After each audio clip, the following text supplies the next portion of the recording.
Estamos, entiendo, comunicados vía telefónica con el congresista Mauricio Mulder. Usted lo conoce bastante bien, congresista por Lima, del representante del Partido Aprista peruano, un eterno congresista que reclama que el Congreso sea un Congreso, que sea un Parlamento, que se discuta, que se hagan las cosas de esa manera, pero a veces no siempre tiene eco en ese pedido y tenemos la representación a veces de la cual muy permanentemente nos lamentamos. Congresista Mauricio Mulder, gusto de saludarlo, muy buenos días. Glatzer, buenos días. Y con la disculpa del caso, porque me quedé ayer un poco en la junta de portavoces, más o menos como hasta las 2 y 3 de la mañana, y ya no me pude levantar a la hora. Y en este momento estoy atrapado en el tráfico aquí. Que ese es el otro problema, que quien resuelve el tráfico en Lima se hace presidente de la República en la elección siguiente, de todas maneras. Sí, pues, congresista Mulder, bueno, pero le agradezco mucho la gentileza, podemos conversar, digamos, no es igual hacerlo por teléfono, pero vamos a intentar aproximarnos a algunos de los temas que hoy están siendo los principales o los que han generado más atención en los medios. A ver, ¿cuál es su interpretación en torno a por qué surge la necesidad de habilitar un escenario donde el presidente abre todo este tema de que Fujimori puede salir de la cárcel vía indulto o vía, digamos, este proyecto que ayer muy disciplinada y rápidamente presentó el señor Vieira? Es decir, ¿cuál era la necesidad política si el antecedente reciente es que está mejor en las encuestas, ha subido 11 puntos, se está hablando de la reconstrucción, hay todavía el ánimo de consenso por la reconstrucción? Es decir, yo por lo menos no veía como necesario que habilitar un escenario de ese, pero ¿por qué cree usted que ha entrado a una lógica de esa naturaleza? Bueno, no es fácil colegirla, pero a mí me da la impresión que el gobierno se está jugando el todo por el todo en este proyecto que les va a abrir durante los próximos 4 años, es decir, ya hasta el fin de su mandato, una ventana de contrataciones y de inyección a la economía, pero sin ningún control, al hecho de que se la pruebe de todas maneras el fujimorismo, y le han lanzado esta especie de rama de olivo como para que se sensibilicen. Lo cual me parece bastante burdo, sobre todo utilizando el criterio de que como el fujimorismo se encuentra dividido, quien ha asumido, digamos, la titularidad del apoyo a este esquema ha sido Kenji Fujimori, que es en realidad un sector absolutamente minoritario dentro de la bancada y no le va a representar al gobierno la posibilidad de que los fujimoristas voten entusiastamente por el tema, en la medida en que los otros fujimoristas, keikistas, digamos, pues en la medida en que no son ellos los autores de la iniciativa. Entonces, a mí me parece que hay bastante de torpeza en esto y de improvisación, que probablemente termine minando un poco más la unidad ficticia que ha tenido el fujimorismo y entonces eso genere más resentimientos y motive lo que hasta ahora es un proceso de negociación que no permite que salga todavía la norma que ellos tanto están aspirando para la reconstrucción. De acuerdo, entonces, digamos, un poco el poner sobre la mesa el caso, la situación de Fujimori, o la mejora de la situación de Alberto Fujimori, porque en las dos consideraciones pues mejoraría, o lo indultan y le relevan de cualquier responsabilidad, o lo ponen en su casa, que digamos no es igual que estar en la Diroes. Puede ser, dice usted, como el salvoconducto para una buena relación con un fujimorismo que no le haga problema los 4 años y pueda dedicarse básicamente a la reconstrucción, donde yo no creo eso. No, eso... Tampoco. Lo que creo es que solamente por esta votación, porque una vez que Fujimori salga, se acabó el pacto, ya es libre, ya se movería y ya ellos incluso se sentirían más liberados. Hay que pensar que a veces la política tiene también algunos ribetes que no son tan republicanos. Es decir, Fujimori pues, en estos momentos en el fondo es un rehén del gobierno con respecto al fujimorismo. Pueden blandir el papel de su futura liberación como una especie de engañamuchachos para obtener algún tipo de resultado político del grupo, pero el día que lo liberen, el grupo ya se libera de esa posibilidad y entonces ya pasan a un estado diferente, digamos, de ahora, pero entonces en el fondo al gobierno mismo no le en términos maquiavélicos. Sí, no claro. le interesaría estar haciendo una liberación solamente jugándosela por este proyecto de Ahora, claro, la reconstrucción. Si eso es, digamos, sería de lo más torpe que uno ha podido ver en los últimos tiempos, porque jugarse por una votación a Fujimori, digamos, es un asunto que no le garantiza además un comportamiento amigable de esa mayoría en el Congreso en otros temas donde le pueden hacer la vida imposible. Es decir, realmente si por ahí va. Pero ¿a Keiko Fujimori le interesa Fujimori libre o no? Porque de repente están tratando de hacerle un guiño a Kenji pensando que él puede como empoderarse y con eso surgir un fujimorismo distinto, más amigable con el gobierno, pero los votos están con Keiko, por lo menos hasta ahora en el Congreso. ¿Pero a Keiko le interesa Fujimori libre, no? Vistas las cosas, yo creo que no le conviene para nada, porque Fujimori evidentemente tendría como protegido principal a su hijo y trataría de empoderarlo a él como rival justamente de la hermana, y eso generaría en los años que tenemos por delante bajo la gestión de Pedro Pablo Kuczynski un fujimorismo bastante digamos dividido, en las que además el protagonismo nuevamente lo recupere el propio Alberto Fujimori, porque una vez que esté fuera de la Diroes, sin duda hará política. Ajá. Y declarará en todos los medios y formulará todo tipo de juicios y de opiniones, y evidentemente esas no van a coincidir al 100% con lo que está haciendo en este momento su hija, ¿no? Ajá. Pero y Kenji Fujimori, digamos, yo le he escuchado decir en más de una oportunidad a usted que han inventado a un Kenji Fujimori, digamos, en base a cuestiones que pueden, digamos, ser gestos interesantes, pero no son sustantivos en términos a las dudas que todavía en general el fujimorismo genera. ¿Cree usted que hay un trato muy preferencial con él en términos de entusiasmarse con él de repente algunos con el ánimo de partir al fujimorismo, eso, o creer de que hay uno totalmente nuevo? No, a mí sí me cabe la menor duda, no me cabe la menor duda de que a Kenji se le fabrica, y además con el entusiasta apoyo de sectores que son adversarios del fujimorismo, queriendo alentar una división en ese partido, pero en realidad empoderando un liderazgo que me parece que no tiene ningún nivel y que es simplemente una fábrica promovida por el sector albertista, resentido con Keiko Fujimori por los resultados electorales y su poca participación en el proceso electoral, y que utilizan la figura de Kenji Fujimori, que me parece un político bastante limitado, para justamente hacer una cuña dentro de la supuesta unidad que tiene en estos momentos el fujimorismo alrededor de Keiko, y hacerle la vida un poco imposible, ¿no? Ajá, y entonces Kenji representa al sector como que más rancio fujimorista, porque digamos, el punto uno de la agenda es libertar a Fujimori. Con su papá. Claro, o sea, digamos, y su agenda central es la liberación de Fujimori. Y a eso mismo hace que, digamos, no haya cambiado en nada y que lo que estemos discutiendo en torno a sus gestos actuales es más una cuestión, digamos, un show que, digamos, un cambio fundamental en su esencia. Ah, sí, a mí no me cabe la menor duda en ese tema.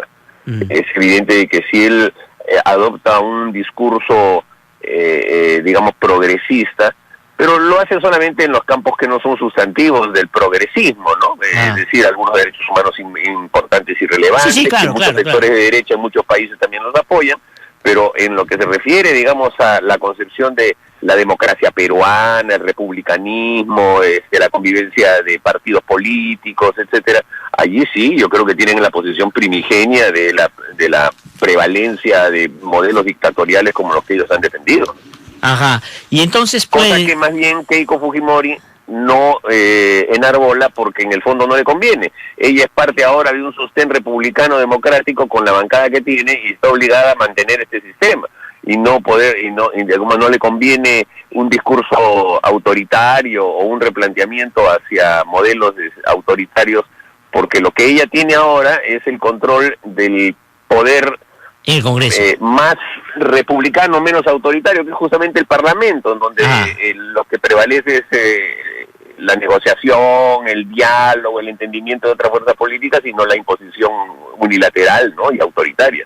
Ahora, pero digamos, para hacer un vínculo con una realidad que usted sigue y conoce bastante bien, además como la francesa, podríamos estar en un escenario así tipo los Le Pen, digamos, en términos de rupturas de sectores que, digamos, padre e hija representan o buscan representar de manera diferenciada, no digamos sustantivamente tampoco, porque padre ha terminado apoyando a la hija en la campaña pese a que ella lo expulsó del partido, pero digamos, ¿puede ser eso o no?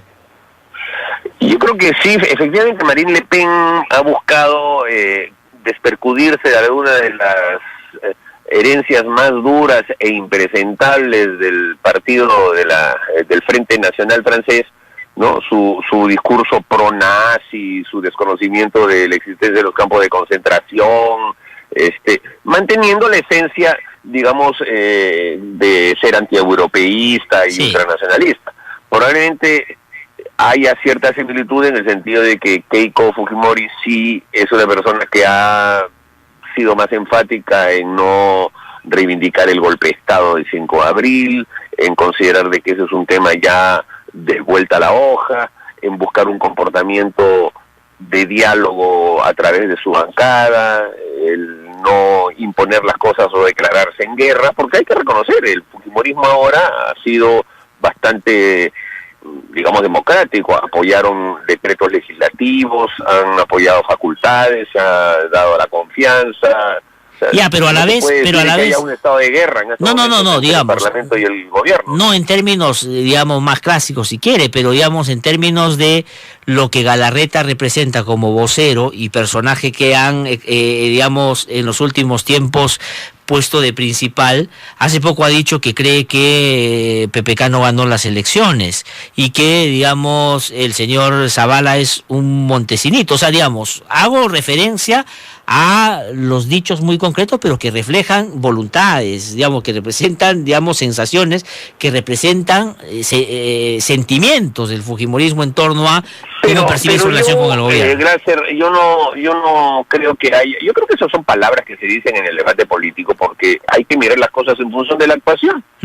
Y yo no he visto al fujimorismo en un plan de sabotear, en un plan de mezquinar, en un plan de derogar, en un plan de confrontar. O sea, en sus hechos, en sus votos, el fujimorismo está contribuyendo a todo lo que el gobierno le está pidiendo. Ya, claro, no al 100%, obviamente pone condiciones, establece mecanismos de entendimiento, pero yo no veo que haya un estado de guerra entre el Ejecutivo y Legislativo como muchos creyeron que iba a ser. Pero al contrario, me parece que a veces hay un exceso de diálogo que lleva a que algunas de las cosas que pudieran sacarse de una manera más enfática todavía estén esperando. Ahora, pero si eso es así, entonces ¿por qué el gobierno se anima a poner sobre la bandeja a Alberto Fujimori? Es decir, si también se lleva y más allá de las pullas que pueden haber, digamos, en el fondo están casi de acuerdo, ¿para qué la necesidad de, digamos, poner el tema de Fujimori como para congraciarse más con ellos? ¿Debido a qué? Pero es que así la política de complicada, todo entra. Entonces,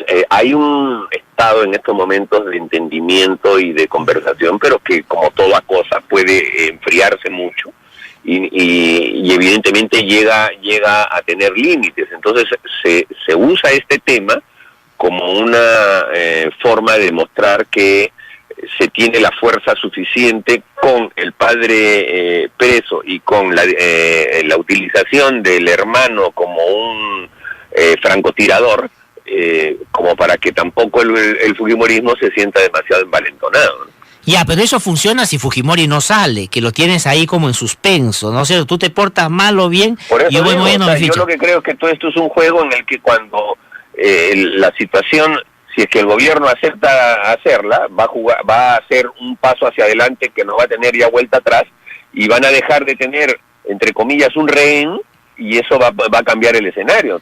Entonces yo a la larga lo que creo es que simplemente se usa este tema como para que los procesos de diálogo y de conversación continúen, pero no creo que al final vayan a prosperar. ¿No cree que va a salir? O sea, digamos, en el sentido de que el mensaje hacia Keiko y el grupo fuerte que tiene el Congreso puede ser, digamos, puedo sacar a Fujimori con lo que eso puede significar para tu propio protagonismo, envalentonando a Kenji, y a Kenji lo mantiene, digamos, vinculado al gobierno diciendo es una posibilidad que un momento lo saquemos. Es decir, va a jugar con ese caso sin necesariamente dar el paso siguiente.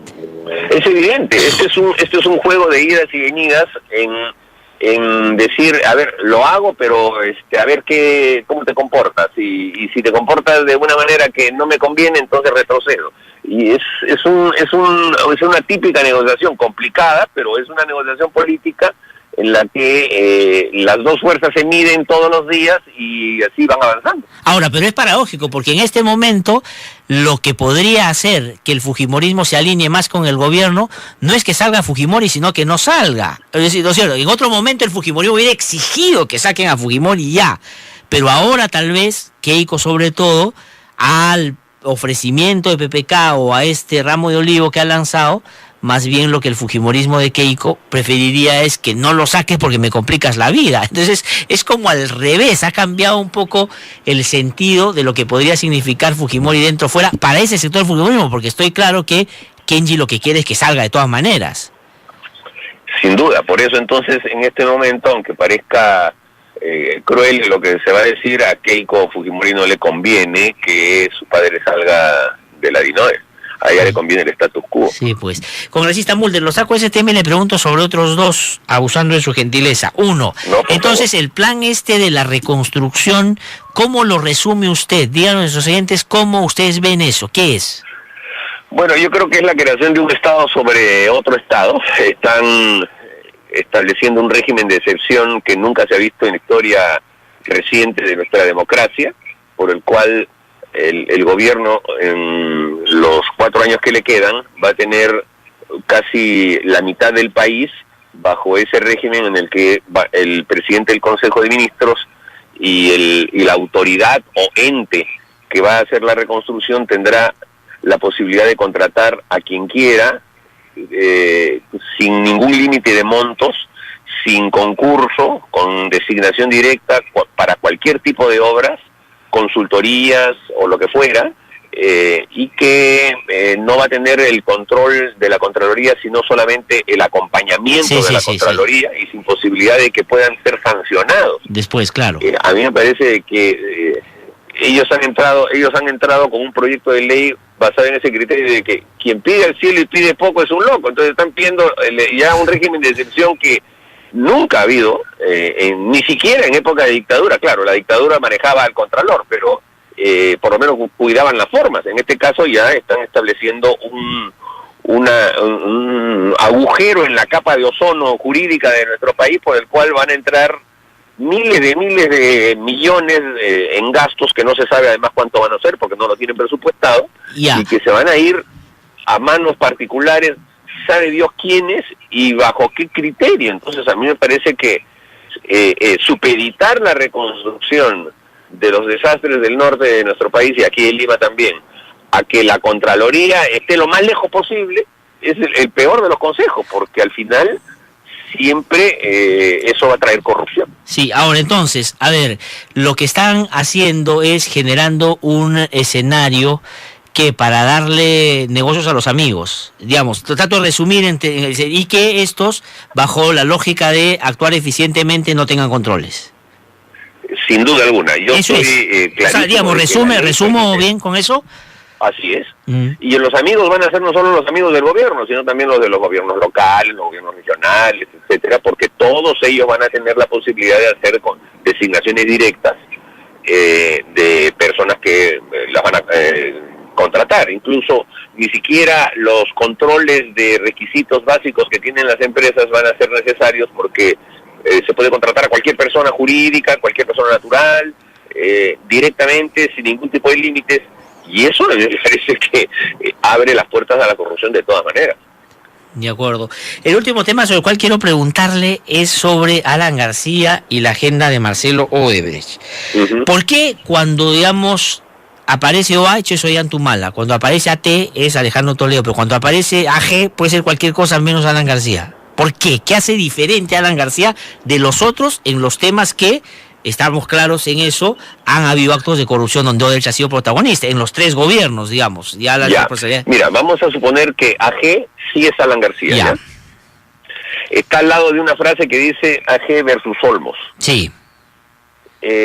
La cifra del millón que malévolamente le quieren adjuntar como siguiente frase está 30 líneas más abajo en una agenda en donde además se menciona visitar a Lula, ir a Bolivia, hacer contactos con la CAF, acercarse a Toledo.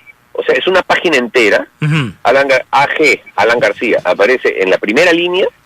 Y en la parte de abajo que dice hacer gestiones para la presentación máximo un MI, se interpreta, esa es la coima para Alan García. Ese es el tema. O sea, no es, digamos, que sea Alan García el que aparezca ahí, sino que no hay un hecho que se le puede imputar, a pesar de que podría ser Alan García la inicial. Aunque fuera la inicial, no conecta en absoluto esa inicial con el millón que está puesto 30 líneas más abajo. Pero eso... Que es, digamos, en una agenda en donde aparece en la línea 16, por ejemplo, Alejandro Toledo. Ese es primer lugar. Pero, ¿por qué no es Alan García? Porque Alan García no fue el que licitó el tema de Olmos. El que lo licitó fue Toledo. Justamente. Bueno, la primera etapa, pero la segunda sí, donde gana Odebrecht solo, ¿no? No, esa la licitó el gobierno regional. Sí. El tema está en la Comisión Pari. En la Comisión Pari está el informe completo y ahí tú lees quiénes son los funcionarios responsables del tema de Olmos. El primero que se pone es Alejandro Toledo Manrique. El segundo que se pone es Yehudi Simón Munaro, porque él fue el presidente regional que hizo la segunda etapa. El tercero es quien lo sucedió, porque cuando Yehudi Simón pasa a ser presidente del Consejo de Ministros, quien firma el contrato es su vicepresidenta. Es su vicepresidenta. Sí. El cuarto es Pedro Pablo Kuczynski, porque en su condición de ministro de Economía, y mira, es bueno repasar el informe Pari en ese sentido, la imputación que se hace de la irregularidad en el caso Toledo, en el caso Olmos, perdón, es que el gobierno, perdón un ratito, porque estoy en el tema del carro, no tengo pues espacio, no tengo el gobierno gestionó que la Corporación Andina de Fomento financiara un aporte directo del gobierno de 77 millones de dólares. Y esa es la imputación que se le atribuye a Pedro Pablo Kuczynski en el informe Pari, hay que leerlo. Pero... Y mira qué casualidad que en esa página de Odebrecht aparece 2 veces mencionada la Corporación Andina de Fomento. Entonces, aquí lo que parece ser es que en ese momento en que se hizo esa agenda, se estaban haciendo las gestiones para que la Corporación Andina de Fomento efectuara el desembolso de 77 millones de dólares que efectivamente se desembolsaron como aporte del Estado peruano. O sea que pero entonces... si en la Comisión Pari no se detectó la presencia de Alan García, sino simplemente como partícipe en la inauguración de la segunda etapa, entonces sería absurdo que él recibiera la coima cuando ya era Toledo el que lo había hecho. Ahora, pero entonces, ¿por qué Alan García reacciona como ha reaccionado ahora? Porque yo he revisado un poco los tweets anteriores, cuando inclusive le incorporan en investigación de la línea 1, 2 y metro, y dice, bueno, no hay problema, colaboraré, y digamos, da argumentos también diciendo, yo no estuve ese día, el Consejo de Ministros fue por otra cosa, pero ahora ha salido, digamos, para resumir un poco lo que ha dicho, primero, a decir que hay que, va a denunciar a los autores de esta difamación, es decir, claramente a los periodistas, imagino a Hildebrand. Y la segunda que ha puesto ayer dice, si se critica la inmunidad parlamentaria, ¿por qué no la impunidad de pseudos periodistas con licencia para difamar? O sea, ¿por qué su defensa ahora es atacar a alguien que saca un informe y no mantener esa actitud más bien? Oye, yo no soy, si me llaman colaboraré, explicaré lo que es, mira, yo estoy tranquilo. ¿Por qué está ofuscado? ¿Por qué está molesto? ¿Y por qué sobre todo va contra la prensa? A ver, una cosa no quita la otra, porque él va a colaborar en todas las situaciones en las que esté presente. Y eso queda absolutamente claro. Lo otro es porque se trata de lo que la propia, no digo la prensa, porque en realidad es un solo medio, pero ese medio dice que lo que está publicando es una versión más interpretativa que literal. Es decir, ellos se han tomado una licencia interpretativa de ligar la línea 30 de una agenda con la línea 1 de esa agenda y decir, esta es la pista de la posible coima que recibió Alan García. Esa es una imputación absolutamente irresponsable, porque a diferencia del caso de Toledo y de Humala, la anotación de Ollanta Humala, que la sabemos hace como 6 meses, todo el mundo decía sí, eso Ollanta Humala, él decía que no, y estábamos en la misma situación, y no mereció ninguna apertura de investigación en la Fiscalía peruana, sino solo hasta el momento en el que esto fue corroborado verbalmente por Marcelo Odebrecht, en el sentido de que el señor Palocci le pidió que le dieran $3 millones al señor Ollantaytamala. En el caso de Alejandro Toledo, también hubo una confirmación verbal que le dio ante el Departamento de Justicia de los Estados Unidos Marcelo Odebrecht, diciendo que había coimeado con $20 millones al señor Alejandro Toledo, mostrando todita la ruta del dinero. En el caso de Alan García, esta imputación verbal hay confirmatoria de esa supuesta... Ya, no, pues, pero eso es lo que... pero eso es lo que tendrá que, digamos, hacer el Ministerio Público, que es el que hizo su trabajo para el caso Alejandro Toledo. El Ministerio Público, eso lo va a hacer el levantamiento del sigilo, que se llama ya en Brasil, sí, de las declaraciones de los funcionarios de Odebrecht. Ya, de acuerdo, pero... eso se va a saber en junio. Ya, no, de acuerdo. En junio sabremos si Odebrecht dice... sí le dimos una cantidad de dinero a Alan García. Ya, de acuerdo, pero a lo que voy yo es, además usted es periodista, que la respuesta contra la prensa es lo que llama la atención, es decir, porque no ha sido, por lo menos en este último tramo, las respuestas que ha dado Alan García cuando le han dicho un montón de cosas en torno a lo que podría haber sido su participación en hechos irregulares. Él ha dicho, no es verdad, yo no soy igual que los otros, me quieren imputar, no hay una declaración, en fin, se ha defendido, pero ahora sí va concretamente contra la prensa. ¿Usted está de acuerdo, por ejemplo, que él denuncia a los periodistas por estos asuntos o no? ¿O va a persuadir a Alan García y decirle, oye, te vas a meter en un rollo cuando en realidad tú vas a salir bien librado el momento que el Ministerio Público haga lo que tiene que hacer? Salvo que pase lo otro, que digamos sepa que está ahí metido en alguna cosa y que más bien quiera centrar la atención en el tema de su discrepancia con los medios. Mira, yo creo que una decisión como esa es siempre una decisión personal. Yo en lo particular, las veces que he sentido la posibilidad de que tengo que juzgar a alguien porque me está difamando, no doy nunca el paso. Sí. Porque al final considero que la vida política tiene eso como uno de sus bemoles sustantivos. Y cuando uno logra desmentir un hecho en la misma vía, es decir, responde públicamente y demuestra que un titular es difamatorio, yo en lo particular siempre me doy por satisfecho. Pero cuando uno se encuentra en una situación en la que le hacen una imputación tan enrevesada, bueno, ya es personal la decisión, y yo en ese sentido no la comentaría, ni la desmentiría, ni la respaldaría, porque es una decisión personal que ha tomado Alan García, que nunca la ha tomado antes. Por eso digo. Vaya, si Alan García no es una persona que haya recibido epítetos, pero de todo calibre a lo largo de toda su vida política, pero seguramente llegará un momento pues en que el hartazgo lo lleve a una situación en la que quiera hacer reivindicar sus derechos por la vía judicial. Bueno, vamos a ver dónde termina esa historia. Congresista Mulder, muchas gracias por haber conversado con nosotros. A ver, otro día, sí, con más tiempo, pues conversamos sobre otros temas también, sobre el APRA y sobre lo que ahí está sucediendo, puede suceder. Muchísimas gracias. Gracias, Glaser. Muy amable. Muchísimas gracias. Ha sido el doctor Mauricio Mulder que ha conversado con nosotros esta mañana. Vamos a una pausa, regresamos en un instante aquí en Derecho.